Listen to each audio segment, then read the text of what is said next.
जय श्री कृष्ण। राष्ट्रपति राष्ट्रपति केवो होवो जोईए, राष्ट्रનું પદ કેવું, રાષ્ટ્રપતિની જોગવાઈ ભારત દેશમાં ક્યાંથી લેવામાં આવી, રાષ્ટ્રપતિ કેટલી કલમો સાથે સંકળાયેલ છે, રાષ્ટ્રપતિ કયા પ્રકારની કામગીરી કરી શકે અને ભારતમાં રાષ્ટ્રપતિનું સ્થાન કેવું ગણવામાં આવે તેના વિશે આપણે તમામ ફટાફટ ઉપરથી માહિતી એકઠી કરી। પહેલા તો એટલું યાદ રાખવું કે આ દુનિયા છે તો દુનિયામાં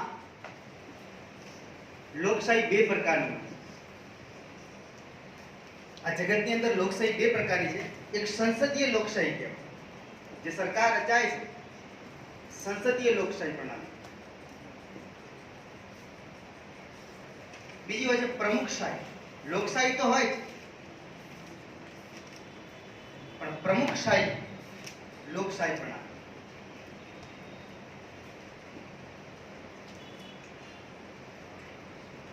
जगत ने लोकशाही साची व्याख्या आपना अमेरिका 16मा क्रमना राष्ट्रपति अब्राहम लिंकन હતા।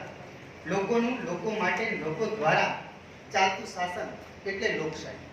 આ જગતને સૌથી પહેલી ભેટ અમેરિકાના 16મા क्रमના રાષ્ટ્રપતિ અબ્રાહમ લિંકને આપી છે। એટલે આપણે કહીએ તો લોકશાહી એનો અર્થ એ થયો કે પ્રજા જાતે જ નક્કી કરી શકતી હોય સરકાર કોને બનાવે।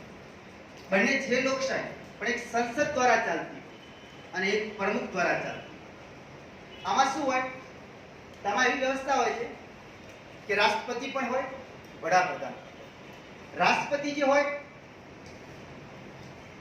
એ રાજ્યનો વડો કહેવાય। આપણા દેશમાં પરીક્ષામાં પ્રશ્ન પૂછાય છે, ભારત દેશનો બંધારણીય વડો કોણ? તો બંધારણીય દ્રષ્ટિએ સર્વોચ્ચ વડો તો રાષ્ટ્રપતિ જ ગણાય। ને આપણે એમ ગણો છો આપણા પરિવારમાં ઘર એક સંસાર હોય તો એમાં બી કહો છો કે બંધારણીય દ્રષ્ટિએ વડો તો પતિ જ કહેવાય, પણ ચાલતું કોનું હોય? પત્ની। બસ આ નિયમ છે। રાષ્ટ્રપતિ છે ને રાજ્યનો વડો હોય। હવે એવું ના વિચારતા રાજ્યનો વડો રાજ્યપાલ કહેવાય, પણ આપણા બંધારણમાં ભારત દેશને એક રાજ્ય ગણવામાં આવ્યું છે। આ કોઈ રાજ્ય છે તો રાષ્ટ્રપતિ રાજ્યનો વડો કહેવાય, બરાબર। અને જે વડાપ્રધાન હોય, જે પીએમ જેને કહીએ, એ વડાપ્રધાન જે હોય એ સરકારનો વડો કહેવાય, વહીવટી વડો। વહીવટ એના હાથમાં હોય। રાજ્યનો વડો રાષ્ટ્રપતિ કહેવાય, એટલે બંધારણીય વડો રાષ્ટ્રપતિ હોય અને સરકારનો વડો વડાપ્રધાન। જ્યારે પ્રમુખશાહીમાં શું હોય, બંને પ્રકારની સત્તા રાષ્ટ્ર પ્રમુખના હાથમાં હોય। આપણે જાણી શકો છો વડાપ્રધાનનું પદ ના હોય, ત્યાં રાષ્ટ્રપતિ અને વડાપ્રધાન બંનેનું પદ હોય। અહીં બંને પ્રકારની સત્તા રાષ્ટ્રપતિના હાથમાં હોય। એનો અર્થ એ થયો કે રાષ્ટ્રપતિ જ ધારાસભા જે કાયદા બનાવે છે અને કારોબારી જે કાયદા લાગુ કરાવે છે, બંનેનો વડો આપે। આ ખાસ યાદ રાખો। संसदीय लोकशाही वडाप्रधान અને રાષ્ટ્રપતિ બંનેને એક સરખું મહત્વ। પ્રમુખશાહીમાં ખાલી રાષ્ટ્રપતિ જ હોય, જેને આપણે રાષ્ટ્ર પ્રમુખ કહો છો, અને એ ધારાસભા જે કાયદા બનાવે છે અને કારોબારી જે કાયદા લાગુ કરાવે છે, બંનેનો વડો રાષ્ટ્રપતિ હોય છે। અહીં સંસદીય વ્યવસ્થામાં એવા પ્રકારનો નિયમ હોય છે કે રાષ્ટ્રપતિને મદદ કરવા માટે જે વડાપ્રધાન સહિત મંત્રી પરિષદ હોય છે, એ સામૂહિક રીતે એનો જે પ્રથમ ગૃહ હોય છે લોકસભાને જવાબદાર। જ્યારે પ્રમુખશાહી શાસન વ્યવસ્થામાં આવી કોઈ પ્રકારની વ્યવસ્થા હોતી નથી, બધા જ નિર્ણયો રાષ્ટ્રપતિના હાથમાં હોય છે। તો જગતમાં ઉદાહરણ લઈએ કે કઈ જગ્યાએ સંસદીય લોકશાહી છે અને કઈ જગ્યાએ પ્રમુખશાહી છે, તો સંસદીય લોકશાહીનો સર્વોચ્ચ ઉદાહરણ ભારત છે।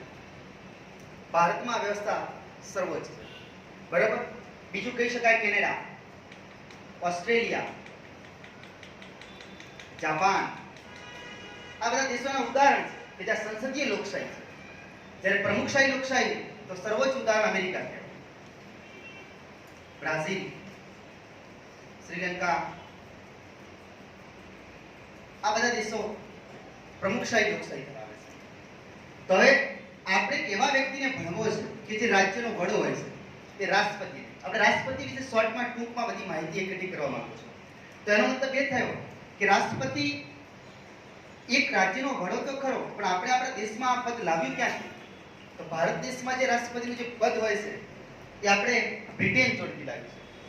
બ્રિટેનમાં જે ગરિમા, જે મહિમા, જે શક્તિ, જે પાવર બ્રિટેનના રાજા કે રાણીને હોય, એટલો જ પાવર કે સત્તા ભારતના રાષ્ટ્રપતિને છે। આપણે ભારત દેશના રાષ્ટ્રપતિની વાત કરવી છે।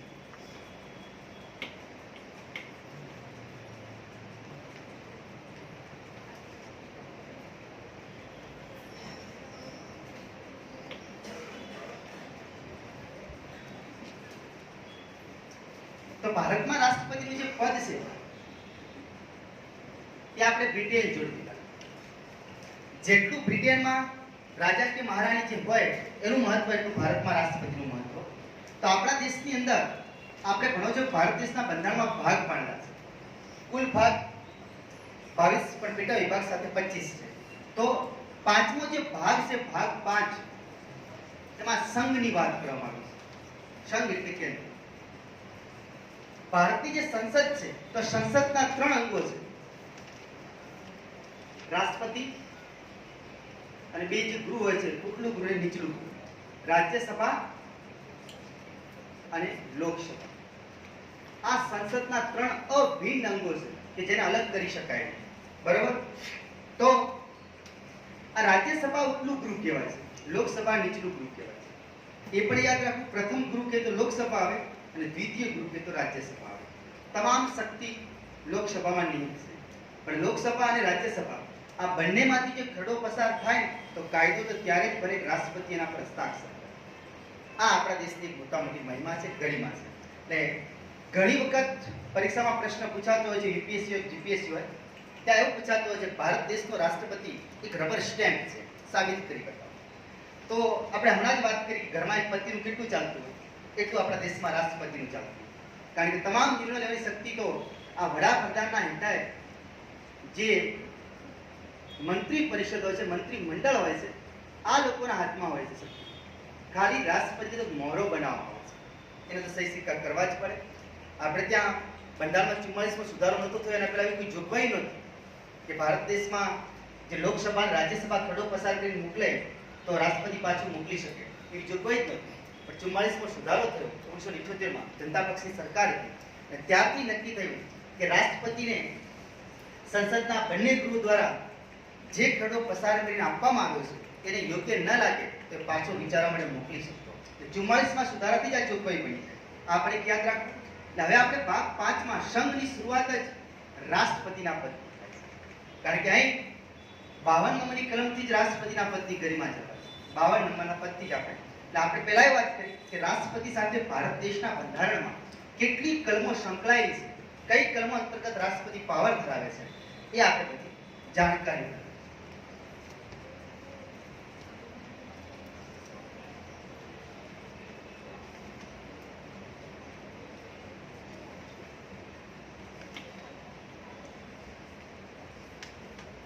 સૌથી પહેલા તો 52 નંબરની કલમ 52. 52 નંબરની કલમમાં એક ઉલ્લેખ છે કે ભારત દેશમાં એક રાષ્ટ્રપતિનું પદ રહેશે, એક રાષ્ટ્રપતિ રહેશે ભારત દેશમાં.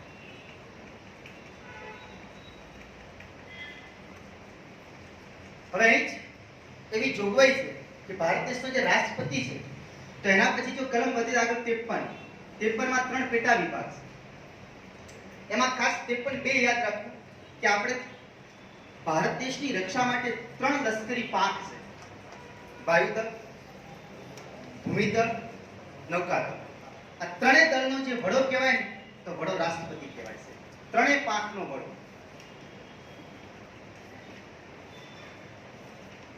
53(2) માં એવી જોગવાઈ કરી છે. આ ખાસ એક યાદ રાખજો. 53 નંબરની કલમ રાષ્ટ્રપતિ સાથે સંકળાયેલી. બરાબર? એમાં પણ એક કીધું છે કે અમુક કાર્ય રાષ્ટ્રપતિ સોંપવામાં આવે, રાષ્ટ્રપતિને નહીં ગણાય, સંસદ સભ્યને સોંપવામાં આવે, સંસદ સભ્યના એ કાર્યો રાષ્ટ્રપતિમાં નિહિત છે એવું ગણવામાં નહીં આવે. આવી બધી જોગવાઈ 53 નંબરની કલમ. પણ ત્રણેય પાંખનો વડો કે ખાલી એટલું જ કહેવામાં આવે ત્રણેય પાંખનો લશ્કરી પાંખનો વડો કોણ તો રાષ્ટ્રપતિ. પણ એક શબ્દ વાપરે કે ત્રણેય પાંખનો રાજકીય વડો કોણ તો વડાપ્રધાન. આપણે યાદ રાખવું. એ 52 નંબરની કલમમાં રાષ્ટ્રપતિના હોદ્દાની વાત, 53 નંબરની કલમમાં ત્રણેય પાંખનો વડો એની વાત, 54 નંબરની કલમ 54 અને 4 ઉપરથી ધરાવે છે. 4 એ ચૂંટણી. રાષ્ટ્રપતિની ચૂંટણી કઈ રીતે કરવી, આ ચૂંટણીની જોગવાઈ છે કે રાષ્ટ્રપતિની ચૂંટણી. ભારત દેશ અને બ્રિટેન આ બંનેના રાષ્ટ્રપતિ કે જે બંને મહત્વના જે પદ છે દેશના પ્રથમ નાગરિકનું, એમાં આટલો જ તફાવત છે કે બ્રિટેનમાં જે પદ છે રાજા કે રાણીનું એ વંશાનુગત છે. વંશાનુગત એનો અર્થ એ થયો કે રાજાનો દીકરો રાજાનો કુંવર જ રાજા બને. જ્યારે ભારતમાં આવી વ્યવસ્થા નથી. ભારતમાં ચૂંટણી કરવામાં આવે છે. કોઈ પણ વ્યક્તિ બની શકે. નિમ્ન કુળમાં જન્મેલો હોય, ઉચ્ચ કુળમાં જન્મેલો હોય, ભલે ગમે તે જાતિનો હોય. ભારત બિન સાંપ્રદાયિક રાષ્ટ્ર છે. આપણે જાણો છો કે ભારત દેશના સર્વોચ્ચ પદ ઉપર એક મુસ્લિમ પણ બિરાજમાન થયેલા અને એક એસસી એસટી જાતિના લોકો પણ બિરાજમાન થયેલા. એટલે આ ભારતમાં એક છૂટ છે. તે ચૂંટણી દ્વારા આ પદ મેળવવામાં આવે છે. એટલા માટે ભારતને પ્રજાસત્તાક રાજ્ય કહેવામાં આવે છે. આપણે જાણો છો 26મી જાન્યુઆરી પ્રજાસત્તાક દિવસ તરીકે ઉજવવામાં આવે છે. 15 ઓગસ્ટ સ્વતંત્રતા દિવસ તરીકે ઉજવવામાં આવે છે. ભારત એક ગણતંત્ર દેશ છે. તો આપણા દેશમાં ક્યાં જોવા મળે? તો આ જ જોવા મળે કે ભારત દેશનો સર્વોચ્ચ પદ રાષ્ટ્રપતિનું છે. એ પદ વંશાનુગત નથી, એની ચૂંટણી થાય છે. એટલા માટે ભારતને ગણતંત્ર દેશ કહેવામાં આવે છે, રિપબ્લિકન કન્ટ્રી. તો 54 ઉપરથી ચૂંટણી યાદ રાખવાની. 55 નંબરની કલમ છે. તો 55 એટલે 5 ઉપરથી રાષ્ટ્રપતિની ચૂંટણીની પદ્ધતિ છે. કઈ પદ્ધતિથી રાષ્ટ્રપતિની ચૂંટણી થશે? તો આપણે જાણો છો કે રાષ્ટ્રપતિની ચૂંટણી ની જે પદ્ધતિ છે આયર્લેન્ડના બંધારણમાંથી લેવામાં આવી. અને પદ્ધતિ જે ચૂંટણી થાય છે રાષ્ટ્રપતિ, એ ભારતના 1952 ના અધિનિયમ પ્રમાણે રાષ્ટ્રપતિની ચૂંટણી કરવામાં આવે છે. રાષ્ટ્રપતિની ચૂંટણી બે પ્રકારે થાય છે. એક તો એમાં છે એસટીની પદ્ધતિ, જેનો મતલબ થાય સિંગલ ટ્રાન્સફરેબલ વોટ સિસ્ટમ, એકલ મત સંક્રમણ પદ્ધતિ. અને બીજું થાય છે એકરૂપતાનો સિદ્ધાંત, કે આપણા આખા દેશના જેટલા સંસદ સભ્યો છે એ બધાનું એક સરખું મત મૂલ્ય કરવામાં આવે અને એના આધારે ચૂંટણી થાય છે. તો આ પદ્ધતિ આપણે લેવામાં આવી છે. કઈ જગ્યાથી? તો આયર્લેન્ડમાંથી. અને રાષ્ટ્રપતિની ચૂંટણી થાય છે કયા અધિનિયમ પ્રમાણે થાય? તો 1952 ના રાષ્ટ્રપતિની ચૂંટણી અધિનિયમ પ્રમાણે થાય. તો આપણે યાદ રાખવું, રાષ્ટ્રપતિની ચૂંટણીમાં નોટા નો વિકલ્પ આપવામાં આવતો નથી. આ એક ખાસ યાદ રાખવું. અને પક્ષાંતર ધારો પણ લાગુ પડતો નથી. અહીં થાય છે ભાજપ કોંગ્રેસ, સાચી વાત છે, પણ એક ક્રમ આપવામાં આવે છે એસટી પદ્ધતિમાં. પહેલો ક્રમ, બીજો ક્રમ, પસંદગીના ક્રમ. હવે આગળની ક્રમો છે 56. આ આપણે મીંડો લખીએ તો આનો મતલબ કે આ મીંડો તારે વાળી દો. તો આપણે જુઓ તો કાર્યકાળ આ વાળેલું છે ઉપર, યાદ રાખવાની કાળ. રાષ્ટ્રપતિ પોતાના પદ ઉપર ક્યાં સુધી રહેશે? તો કાર્યકાળ અહીં છે. આ યાદ રાખવાની કાળ. મીંડો હોય ને ક્યાં સુધી લઈ જવું? તારે કાર્યકાળ. રેડી?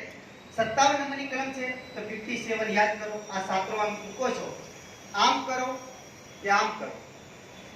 ઘડિયાળમાં 10 ને 10 બતાવવાનું કારણ બી પોઝિટિવ, રાઈટ ચોઇસ. કારણ કે 10 ને 10 ની નિશાની થાય એનો મતલબ કે આ રાઈટ ટાઈમ બતાવે છે, આપણે પોઝિટિવલી બતાવે છે. કારણ કે નાનો કાંટો 10 ઉપર, મોટો કાંટો 2 ઉપર. 10 ને 10 જ ઘડિયાળમાં કર્યું. એટલે સાતરો એમ બતાવે છે કે આ માણસ યોગ્ય છે, રાઈટ છે, અને બીજી વાર ચૂંટાવા. તો પુનઃ ચૂંટાવાની જવાબદારી. આપણા દેશમાં રાષ્ટ્રપતિ ગમે એટલી સમય સુધી બની જાય, ગમે એટલી. અમેરિકા, રશિયા, બ્રિટનમાં નિયમ છે કે અમેરિકામાં તો નિયમ છે કોઈ પણ વ્યક્તિ 2 ટર્મ માટે રાષ્ટ્રપતિ રહી શકે. બરાબર? 57 આ ખાસ તેની સાથે સંકળાયેલી કલમો છે.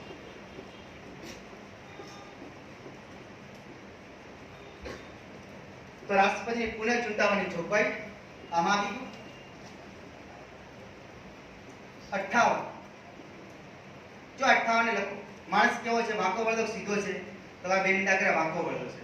તો 58 માં રાષ્ટ્રપતિની યોગ્યતા છે કે કયો વ્યક્તિ રાષ્ટ્રપતિ બની શકે. ભારત દેશનો નાગરિક હોવો જોઈએ, ઓછામાં ઓછી ઉંમર 35 વર્ષની હોવી જોઈએ, અને એ કોઈ લાભનો પદ ના ધરાવતો હોવો જોઈએ. આ એક મહત્વનું છે, યોગ્યતા.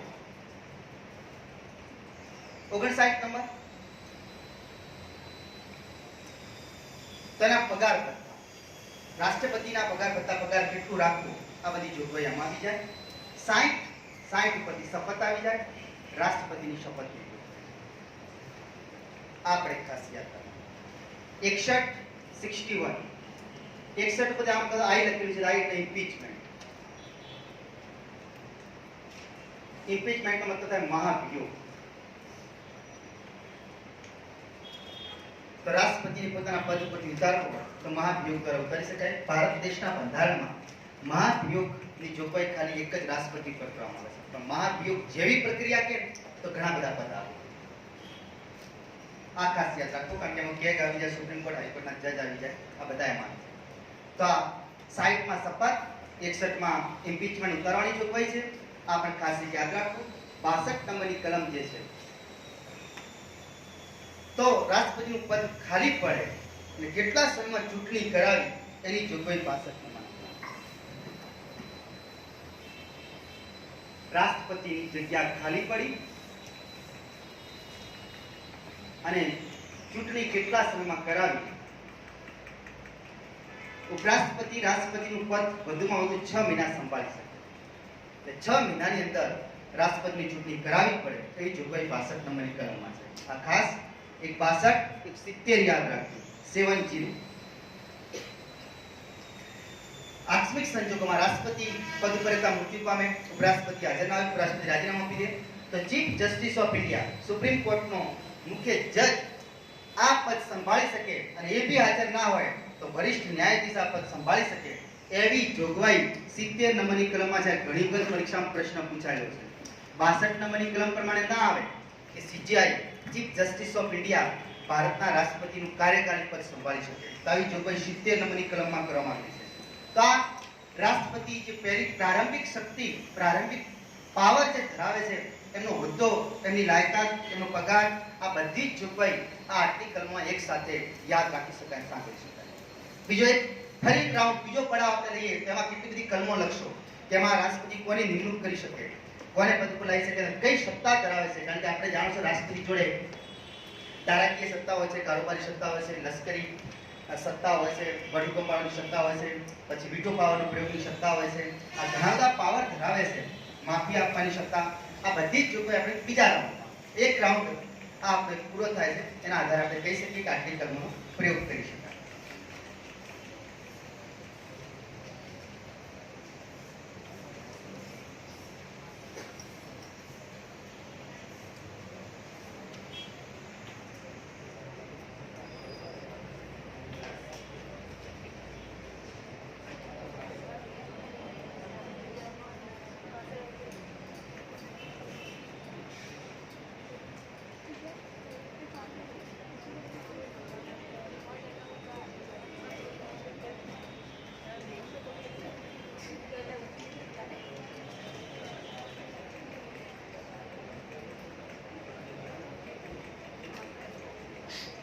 એક એ પણ યાદ રાખવું કે રાષ્ટ્રપતિની ચૂંટણીને કોણ પડકારી શકે.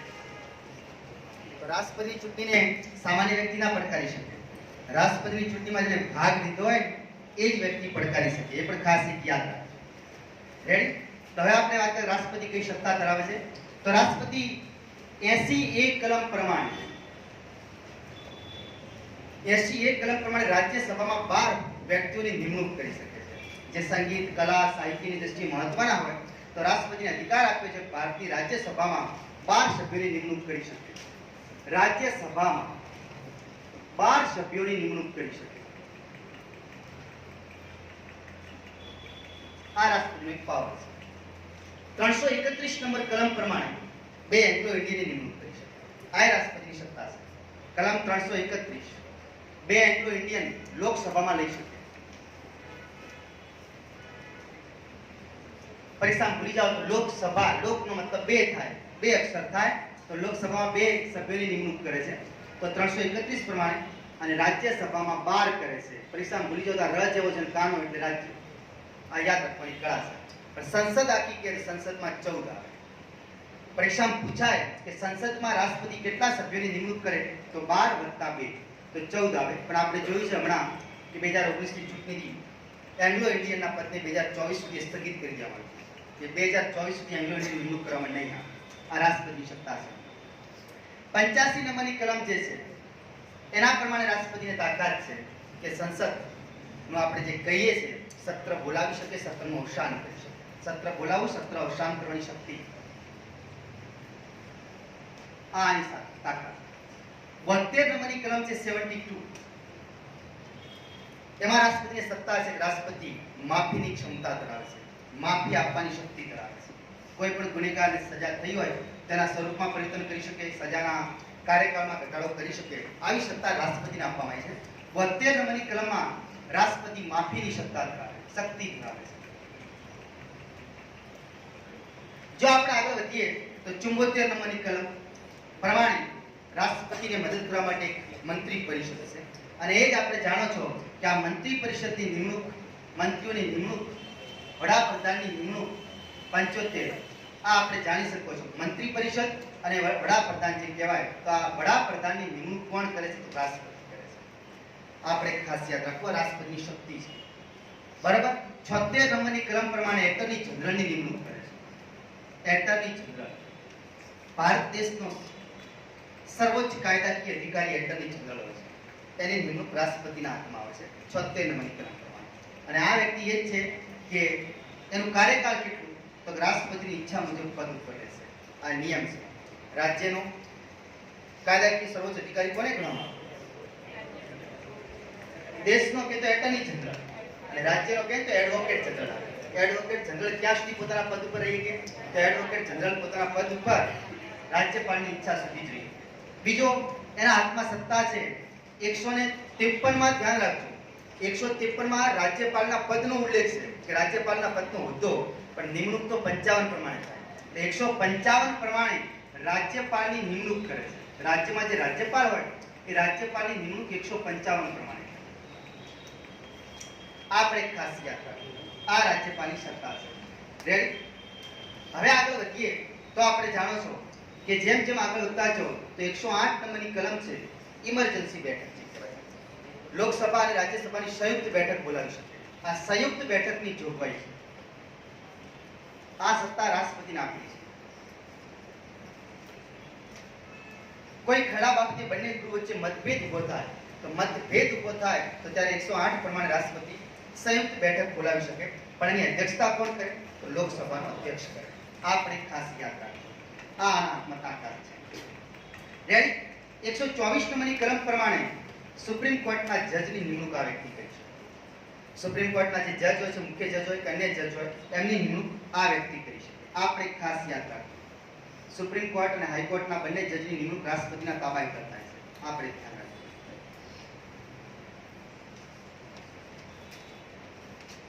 આ સત્તા રાષ્ટ્રપતિના કલમ 143 143 મુજબ રાષ્ટ્રપતિ સુપ્રીમ કોર્ટ પાસેથી સલાહ માંગી શકે.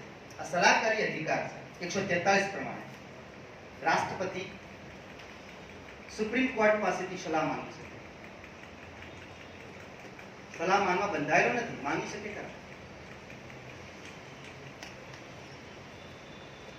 આ બધા પાવર રાષ્ટ્રપતિના સત્તાના તાકાત છે.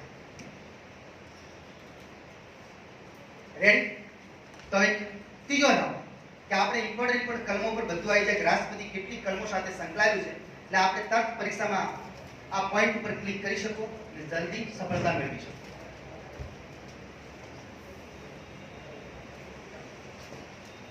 બરાબર? વિડિયો લાઈવ કરો, ચિંતા ના કરતા, આવી છે તમારી જોડે.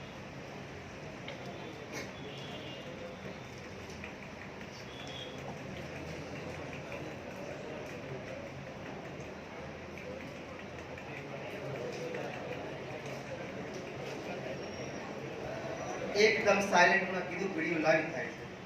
પહેલા જાણતો કરી દો.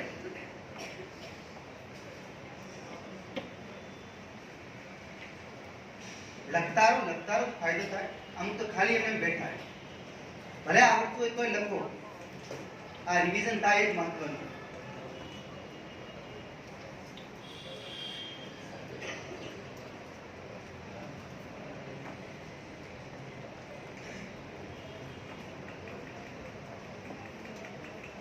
રાષ્ટ્રપતિ 111 નંબરની કલમ પ્રમાણે અને 123 નંબરની કલમ 111 નંબરની કલમ પ્રમાણે રાષ્ટ્રપતિ વીટો પાવરનો પ્રયોગ કરી શકે. કોઈ પણ ખરડાને પરવાનગી આપવી કે ના આપવી, રોકી રાખવો કે વિચાર માટે મૂકવો, તો આ વીટો પાવર અહીં આવે. 123 પ્રમાણે નિયમ છે કે રાષ્ટ્રપતિ વટહુકમ બહાર પાડી શકે. સંસદનો કાં તો બંને ગૃહ કાં તો બેમાંથી એક પણ ગૃહ, કોઈ બી એક ગૃહ કાં તો બંને ગૃહ ચાલુ ના હોય ત્યારે જ રાષ્ટ્રપતિ વટહુકમ બહાર પાડી શકે. બંને ગૃહ ચાલુ હોય ત્યારે રાષ્ટ્રપતિ વટહુકમ બહાર પાડી શકે નહીં. આ ખાસ યાદ રાખજો. બરાબર? 111 123. હવે આપણે જાણો છો કે 324 નંબરની કલમ પ્રમાણે રાષ્ટ્રપતિને તાકાત છે કે કેન્દ્રીય ચૂંટણી પંચની નિમણૂક કરી શકે. કેન્દ્રીય ચૂંટણી પંચની નિમણૂક રાષ્ટ્રપતિ કરી શકે. કેન્દ્રીય ચૂંટણી પંચ 316 પ્રમાણે નિયમ છે, રાષ્ટ્રપતિને સત્તા આપેલી છે કે કેન્દ્રના જે જાહેર સેવા આયોગો છે યુપીએસસી, એમના અધ્યક્ષની નિમણૂક કરી શકે. યુપીએસસી ના અધ્યક્ષ અને સભ્યોની નિમણૂક કરી શકે. આ સત્તા રાષ્ટ્રપતિને આપેલી છે 316 પ્રમાણે. આપણે ખાસ યાદ રાખવું. બીજો રાષ્ટ્રપતિની સત્તા છે એક 338, 338A, 338B અને 340. આ સત્તા રાષ્ટ્રપતિને આપેલી છે. 338 પ્રમાણે રાષ્ટ્રપતિ એસસી આયોગની નિમણૂક કરી શકે. અનુસૂચિત જાતિ આયોગ, એસસી આયોગ, 338 એ પ્રમાણે એસટી આયોગ, 338 બી પ્રમાણે ઓબીસી આયોગ, 340 પ્રમાણે એસસી બીસી આયોગ. પરીક્ષામાં ભૂલી જો 4 અહીં આવે છે તો 4 આંકડા એસસી બીસી ના આ પણ એક યાદ રાખો, બરાબર. અને બી છે તો ઓબીસી 338 બી માં છે, એસસી 338 માં છે, બરાબર. અહીં અનુસૂચિત જનજાતિ થાય એટલે વધી જાય સર તો 338 એ કહેવાનું, અનુસૂચિત જાતિ હોય તો 338. આ આપણે નિમણૂકની જોગવાઈ છે. રેડી. 344 પ્રમાણે રાષ્ટ્રપતિને અધિકાર છે, એક 350 પ્રમાણે રાષ્ટ્રપતિને અધિકાર છે. 344 પ્રમાણે રાષ્ટ્રપતિ ભાષાકીય અલ્પસંખ્યક અધિકારીની નિમણૂક કરી છે. ભાષાકીય દ્રષ્ટિએ ભાષાકીય અલ્પસંખ્યક અધિકારીની નિમણૂક કરી છે.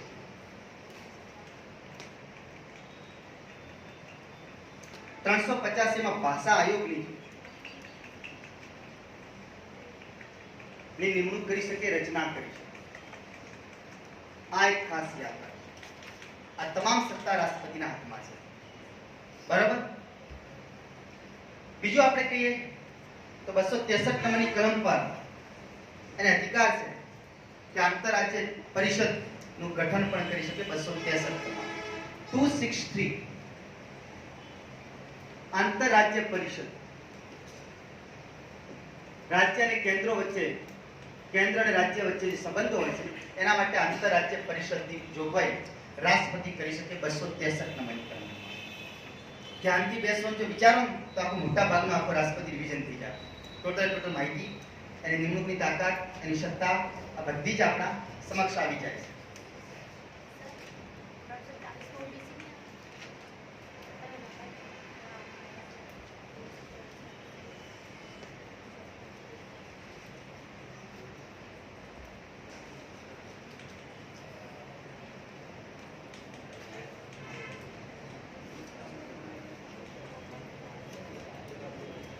કટોકટી સત્તા તાકાત રાષ્ટ્રપતિના હાથમાં હોય છે.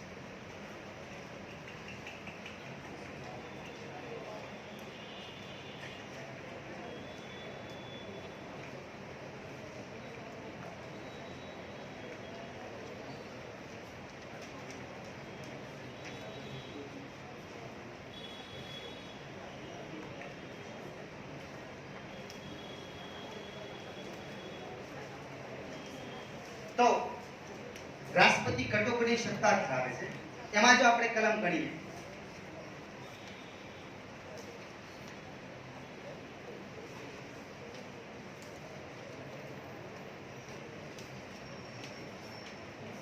તો ખાસ યાદ રાખવી 3 પ્રકારની કટોકટી. 352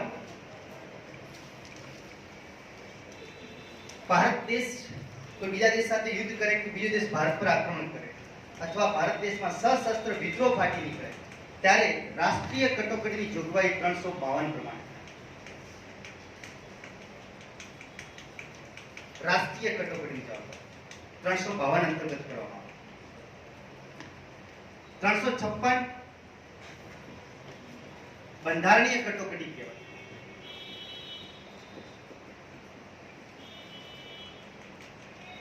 એનો અર્થ એ થયો કે કોઈ રાજ્યમાં બંધારણ નિષ્ફળ જાય છે. બંધારણ નિષ્ફળ એ રીતે જાય કે જે તે રાજ્યનો મુખ્યમંત્રી હોય બંધારણમાં બતાવેલી કામગીરી પ્રમાણે કાર્ય ન કરતો હોય તો એમ કહેવાય કે આ બંધારણીય તંત્ર ત્યાં નિષ્ફળ થયું છે.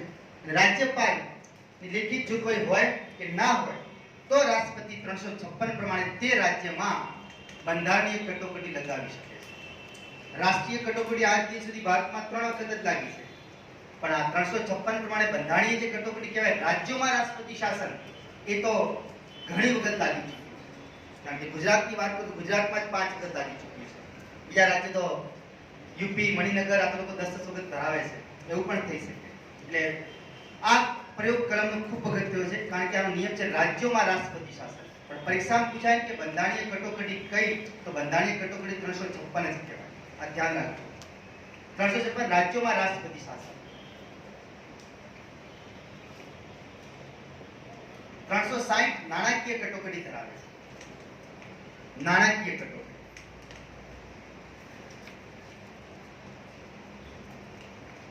યાદ રાખો, એકલા જીરો થઈ જાય, પૈસાની તંગી ઊભી થાય તો નાણાકીય કટોકટી. 356 માં જે તે રાજ્યનો મુખ્યમંત્રી અવાચંડો બની જાય, તો ઓવર થઈ જાય, ઉપર જતો રહે, એનો મતલબ તો એ લાગે છે.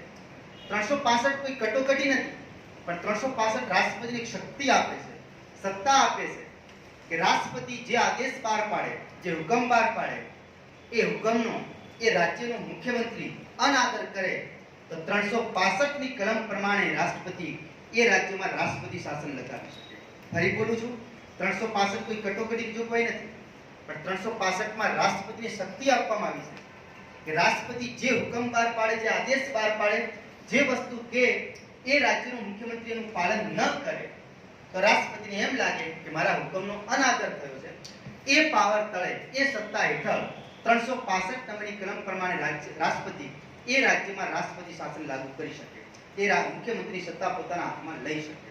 તો આ તમામે તમામ જોગવાઈ આપણે જે કીધું રાષ્ટ્રપતિ વિશે, રાષ્ટ્રપતિ આટલા કલમો સાથે, આટલી વસ્તુ સાથે, એટલી બાબતો સાથે સંકળાયેલો છે, એ પણ એક ખાસ યાદ રાખવું.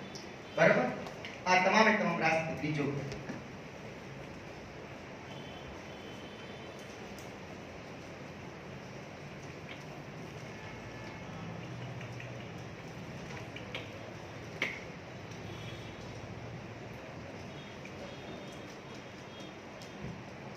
એક ખાસ વાત એ યાદ રાખવી કે રાષ્ટ્રપતિને તાકાત છે કે અમુક પદોની નિમણૂક કરી શકે અને અમુક પદોની દૂર પણ કરી શકે, પણ રાષ્ટ્રપતિના હાથ એક જગ્યાએ બંધાયેલા છે. રાષ્ટ્રપતિ આટલા પદની નિમણૂક તો કરી શકશે, પણ એમને પદ પરથી જાતે દૂર નહીં કરી શકે. એમને પદ પરથી દૂર કરવા માટે બંધારણમાં અલગ જોગવાઈ છે. તો આ ખાસ યાદ રાખો. એવા અપવાદના મુદ્દા છે કે રાષ્ટ્રપતિ એમની નિમણૂક તો કરી શકે, પણ પદ ઉપરથી દૂર નહીં કરી શકે. નિમણૂક તો કરી શકે, પણ તેમને પદ ઉપરથી હટાવવા માટે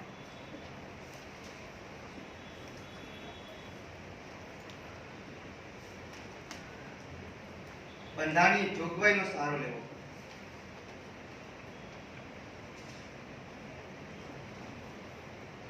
આ ખાસ યાદ રાખો. તો પહેલું જ ઉપર છે કેગની નિમણૂક કરી શકે છે, પણ કેગને રાષ્ટ્રપતિ ઈચ્છાથી ઉતારી ના શકે. એમાં બંધારણના જોગવાઈ પ્રમાણે એના પર મહાભિયોગ ચલાવવામાં આવે.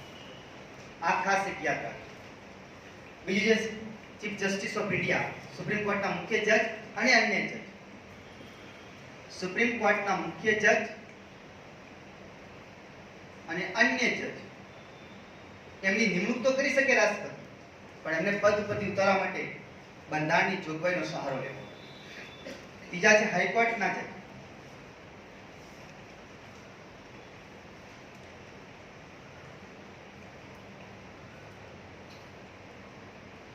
અન્ય ચોથો પદ છે ચૂંટણી પંચ. કેન્દ્રીય ચૂંટણી પંચ તેના અધ્યક્ષની નિમણૂક કરી શકે અને પદ ઉપરથી દૂર કરવો હોય, પદ ઉપરથી ઉતારવો હોય તો બંધારણમાં જે જોગવાઈ છે એ જોગવાઈનો સહારો લેવો પડશે. આ ખાસ એક યાદ રાખજો. અહીં રાષ્ટ્રપતિના હાથ બંધાઈ જાય છે કે આટલા પદ ઉપર રાષ્ટ્રપતિ નિમણૂક કરી શકે, પણ રાષ્ટ્રપતિને એમને પદ ઉપરથી દૂર કરવાની સત્તા એકલાને નથી. બંધારણમાં જે જોગવાઈ છે એ જોગવાઈ પ્રમાણે કામ કરવું પડે છે. આ ખાસ એક યાદ રાખો. તો આ છે રાષ્ટ્રપતિની તમામ માહિતી, જે શોર્ટ એન્ડ સ્વીટ કર્મો સાથે આપણે એને યાદ રાખી શકો. આ ખાસ જોગવાઈ. ફરી મળશું બીજા ટોપિક સાથે. જય હિન્દ, જય ભારત.